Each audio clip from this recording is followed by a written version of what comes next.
বড় আকারের সংখ্যাগরিষ্ঠ দলই আসলে দ্বিকক্ষ বিশিষ্ট পার্লামেন্ট প্রতিষ্ঠার পক্ষে আছেন।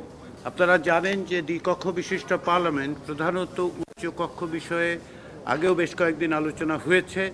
আলোচনায় যেটা সুস্পষ্টভাবে দাঁড়িয়েছে সেটা হচ্ছে সংখ্যাগরিষ্ঠ দল ও জোট।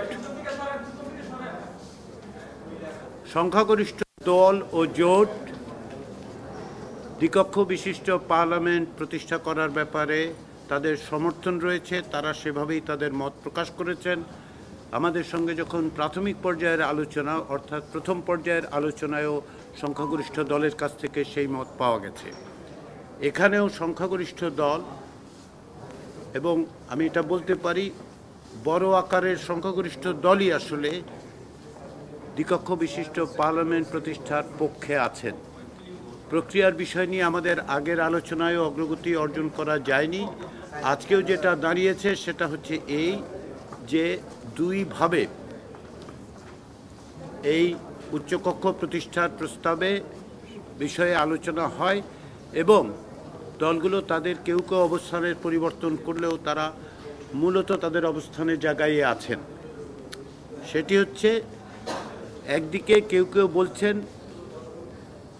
যে ভোটের সংখ্যানুপাতে যেন উচ্চকক্ষ প্রতিষ্ঠা করা হয়, অন্যদিকে আসনের সংখ্যাগরিষ্ঠতার ভিত্তিতে আসনের সংখ্যানুপাতে উচ্চকক্ষ প্রতিষ্ঠার প্রস্তাবও আছে।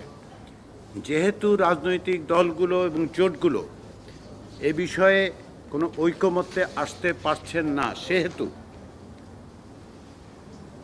একাধিক দিন ধরে উচ্চকক্ষ বিষয়ক আলোচনার পরে আজকে রাজনৈতিক দল এবং জোটগুলোর পক্ষ থেকে এ বিষয়ে সিদ্ধান্ত গ্রহণের ভার কমিশনের উপর অর্পণ করা হয়েছে।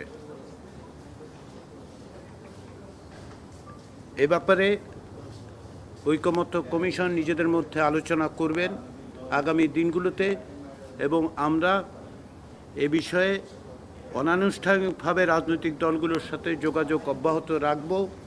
আমরা মনে করি কমিশন এটা অত্যন্ত জোর দিয়ে মনে করে যে দ্বিকক্ষ বিশিষ্ট পার্লামেন্ট প্রতিষ্ঠা একটি গুরুত্বপূর্ণ প্রশ্ন, এ বিষয়ে একটা সিদ্ধান্তে আমাদের আসতে হবে।